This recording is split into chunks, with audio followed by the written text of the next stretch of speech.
Hey guys, welcome to this video. Today I'm doing a get ready with me video. I think it's been a while since I've just sat down and put some makeup on, so I want to do that with you guys today. Some of these products are newer to me, and then I pulled some that I haven't used from my collection in a little while, so basically I'm just sitting down and getting ready with you. Alright, so let's put some makeup on my face. Okay, so I'm going to start with a headband today. Just thought it'd be kind of cute and to pull back my hair. So I'm going to start with my makeup with Prep in my base. I've been loving this Laneige Glowy Makeup Serum. To my fingers, and I'm just going to pop that all over my face. What I love about this primer, it has a beautiful glow, but then it also really plumps up the skin and hydrates it, so it's super nice. So this used to be one of my favorite foundations, and I just whipped it out the other day and started using it again. The Physicians Formula, the Healthy Foundation. I have it in the shade LN3. A lot of people think that this is not sanitary, having a doe foot applicator for foundation, but honestly, we all go in with doe foot applicators underneath our eyes or on our acne to cover it.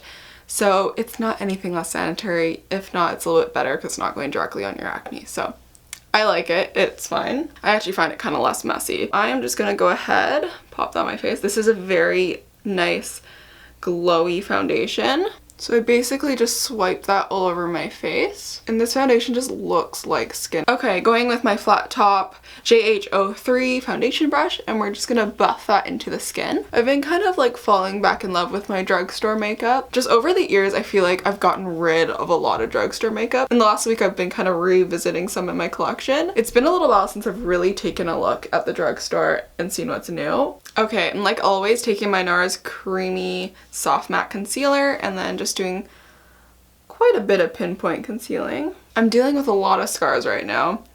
I've been introducing back like actives into my skincare routine, so hopefully it can get better now, but I must say my skincare journey has been for sure a long, interesting one. So I'm just gonna let my concealer sit on my skin a bit. I just find when it sets down a little bit, you get a little bit more coverage, so I'm gonna do my under eyes now. Kicking it back to my Glossier Stretch Concealer. I have it in the shade G10. Press that under the eyes with a sponge. Do you hear that? Does anyone else's eyeball sometimes do that? I like to call it doll eye. Oh my goodness. So just pat that in, just blur any darkness under the eye. Then I'm gonna go ahead and just pat in all my concealer. By then it's a little bit ready. It does such a good job covering my acne. Whenever I don't use it, I really notice a difference. Alright, so now I'm like super glowy. You can see the beautiful glow that foundation gave me, and then also the primer underneath. But I definitely need some powder so I don't crease, and just to dye down the shine a little bit. So if you haven't seen my last video, I just did a top 5 video on my top 5 favorite face powders, and surprise, this was one of them. And I actually found out this week that NYC is no longer making their products anymore. So get your hands on this if you can. I know on Amazon they were like 50 bucks for this or something like that because people are trying to like make money off them. I think Walmart had some left on their website, so just search around. It's a really good powder. So luckily I still have a lot of this, and loose powder lasts so long, but any translucent powder works. Whatever's in the cap, swish it in a brush. I always use the Real Technique setting brush. It's so nice and small, and I'm just patting that under the eyes. So it gets rid of the shine of the Glossier, but I think it just makes everything look more flat and smooth. And this patting kind of paw motion is really gonna lock everything in place, but then not get too heavy under the eyes. And it's not gonna move around any product underneath. And then I'm just gonna set my T-zone, and then I just pat it on the areas where I put my concealer, the usual. I'm feeling very fresh and perfected, but I'm not feeling really heavy on my skin, which is so important for me. I hate the feeling of really thick foundation, so this foundation feels weightless. So I'm going to go in with the Hoola bronzer. This is one of my favorite brushes. I don't think you can get it anymore, but I should look into more Ben Nye brushes. But this is the Ben Nye RB155. It's such a soft brush, and it just blends and diffuses products so well. Anyways, I'm just going to kind of pat that in. Give a little bit more definition to the face. I've been watching lots of TikTok and like Instagram Reel makeup tutorials, and a lot of people put their like bronzer all the way up here, like where you put the blush. So I've been doing that. I mean, I still kind of keep it down here as well, but kind of bringing it up to my temples more so, and gives more of that lifted face effect. Part of me is like, oh, maybe I should hop on the TikTok trend, do some TikTok makeup videos, but then I just watched them and I'm just like, I don't know if I just want to sit down and, you know, play music and sing to it, you know, and do my makeup. I don't know if that's my thing. We'll see. I don't know. Maybe it's something I'll dip into, maybe at least Instagram reels. For now, I just like talking to the camera and making it a little bit more personable. Okay, so do my jawline and then just bring it down my neck. Then I take this very thin stippling brush. I do not do any precision. I'm not doing it to make my nose look thin or anything like that. I honestly just do it here to make my bridge look a little bit higher. I just like that effect.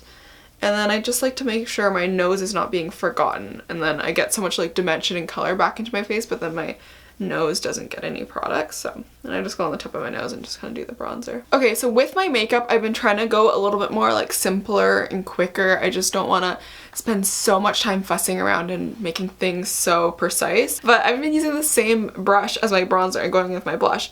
It's what I used to always do when I first started wearing makeup because I didn't have that many brushes, and honestly I'm just like, why don't I just do it now? It's like they all get morphed into each other anyways. I've been using this drugstore one. This is my favorite drugstore formula for blushes. This is the Rimmel Maxi blush, and this is Wild Card. It's a little bit deeper, super pretty. I think it just gives that very like sun-kissed, a little bit sunburnt cheek effect. Just put that on my cheeks a little bit higher and closer to my eyes. And then upwards. Like when my blush kind of just wraps around my eyes, so I even just take a little bit and just put it on my lids. And I always push my blush up in my forehead. Whenever I do my makeup, I don't just like to put it in one place. I like to connect it somewhere so it looks more natural. The emotions I feel right now about using this product. It's officially announced, if you haven't seen it yet, on Becca Cosmetics Instagram that they're officially shutting down September 2021 this year. I also got this rush of emotions. I totally saw it coming, I'm sorry to say, but I predicted it. But I'm so sad about it. Like, this Becca highlight right here was my first high-end purchase, so I have so much memories with this product. It's something that really made me fall in love with makeup, and I think Becca's highlighters really broke the industry for their formula and how creamy and not powdery the powder highlight was. And I feel like now so many people have come out with so many different great highlighting formulas that Becca kind of got left behind as a brand. So having said that, if you haven't heard about that announcement, definitely go pick up some Becca products, pick up some highlights, because their highlights are just iconic. They're so good. I'm using it today in honor of that. I'm gonna go ahead into that with my highlighting brush, and I'm just gonna pat that on the bridge of my nose. And I remember I used to just douse in this product and I would just put it all over my nose and everything would be like all over my face. So Becca highlighter, you'll forever be loved, and now I will really cherish this product. Alright, so let's go on to the eye makeup. I've been so obsessed recently with the Revlon Color Stay Cream eyeshadows. This formula is the best like cream eyeshadow from the drugstore, I would say. This is a really pretty like taupey brown. So I'm just gonna press that all over my lids. Looking into the pan, it doesn't look shimmery, but there's a little bit of shimmer in like the matte base, I would say. Cream eyeshadow like this just all over the lid is like one of the easiest things to quickly do. So placing it on the lid and then just diffusing it upwards into my crease and above. I'm taking a pencil brush with the same eyeshadow and just putting it on my lower lash line. So I've been going back to this palette as well. I did a video and a first impressions on this palette. This is the Roen Beauty Eyeshadow Palette in 75 Degrees. Beautiful, like almost like putty-like texture to the product. So I've been just wearing this top brown. This gives a beautiful glitter, so you just have to like warm it up with your finger because it's very hard initially, and then as you warm it up it kind of melts and turns into that putty. It's so pretty. It has like a deep brown with like gold flecks running through, so I'm gonna go ahead, pat that on top, and this is definitely warmer than the other one, but I kind of like the mixing effect because the other one almost gives like a contour to the eye, and then this just warms it up a little bit, adds some glitter. Because it's a little bit more transparent, the taupe just definitely comes through. But this gives like a beautiful like wet gleam on the eyes.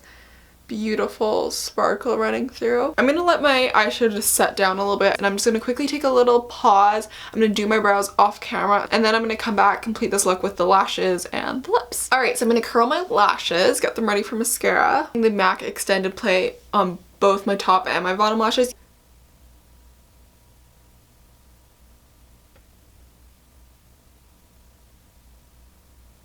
Then put a little bit on my bottom lashes.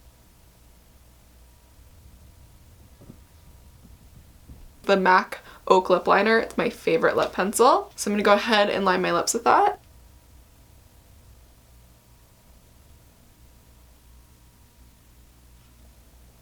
One little trick I like to do is I take my lip liner and just on the outer corners, I just lift it a little bit and almost like draw a shadow. Because of the color, I can do it because it's a little bit more of a cooler brown. Lifts my smile a little bit, makes me look a little bit more happy, and it makes my lips less downturned. And then I just take a Q-tip and then I just soften it. Just blend it out so it's just a shadow. So I'm so obsessed with this lip gloss. This is the Maybelline Lifter Gloss and I have it in the shade Amber. It's so good. I love this color. It's like my favorite kind of gloss color. It's this beautiful peachy nude. It's so creamy on the lips. You get the nice high shine, but it's not sticky whatsoever, which I love. And this kind of brings the warmth out of the eyes a little bit more. So it is a little bit of a mix of tones, but I feel like it all kind of melds together. So that is the finished makeup look. It's super simple, super natural. I think it looks very effortless, but still really put together. So I hope you guys enjoyed getting ready with me. If you did, give this video a big thumbs up. Subscribe to my channel so you can stay tuned for my videos. I upload every single week, and I'll see you guys in my next one. Bye! I still get butterflies every time we speak. In my head, 'cause